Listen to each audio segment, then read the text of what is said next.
I hate West Coast frame tents. Okay, let me tell you the story though. So, a restaurant wanted to buy a 40 by 60 frame tent. They had called the manufacturer. The manufacturer sells tents to me. So, in instances like that, they don't want to sell to a private customer in my area, basically. So, they refer them to me. I'm going to get a discount much larger than the retail customer is because I buy tents from this company all the time. Well, I get the quote. It was going to be $2,000 less. And I already told the customer approximately what it was going to be. So then I went to a second company, got another quote.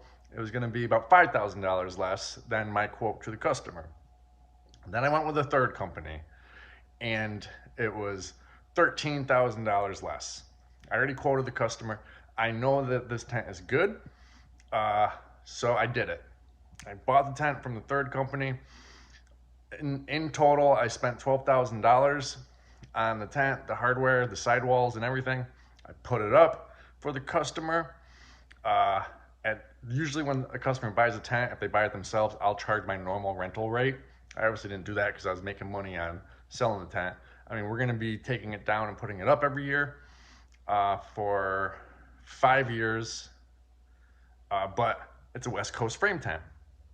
I'm used to Keter or High Peak, putting all these things together and then dragging the top over. We didn't even have room to drag the top over. We had to put each section over and then lace it up while it was on the frame because they had a parking lot and then there's a hill. There was nowhere to put it together, the top together next to it and drag it over. And then it was a really cold day, so we couldn't get all the straps, so I had to use some High Peak frame tent U-ratchets, which I'm gonna keep on because it keeps it really tight. I don't really like the pull strap things on a lot of West Coast frame tents. It was a very difficult job.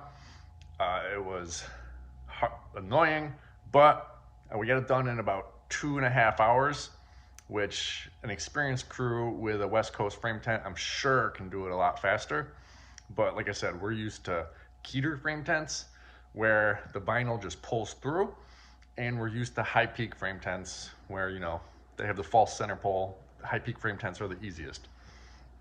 West Coast, very difficult. I had a 30 by 30 in like my first few years. I bought that used, and it was difficult, but a 40 by 60 West Coast frame tent, I mean, I had to ask the manufacturer to send me a diagram because I didn't know what I was doing. I didn't know what pieces went where or anything, but we got it done with only a few, we put it together and it was like a little wrong in some spots, so we had to change some things as we were going, but it all worked out, and I made $12,000 profit off of this job. Obviously, there's a recurring cost of us going to check on it every once in a while and take it down at the end of this year and put it up a few more times. But mostly they're going to be doing it. It's their tent. It's not my tent. It's their tent. So they're mostly going to be doing the day-to-day tightening and everything. But pretty cool. In the very beginning of the season, I make a $12,000 profit off of selling a customer a tent. Thanks for watching.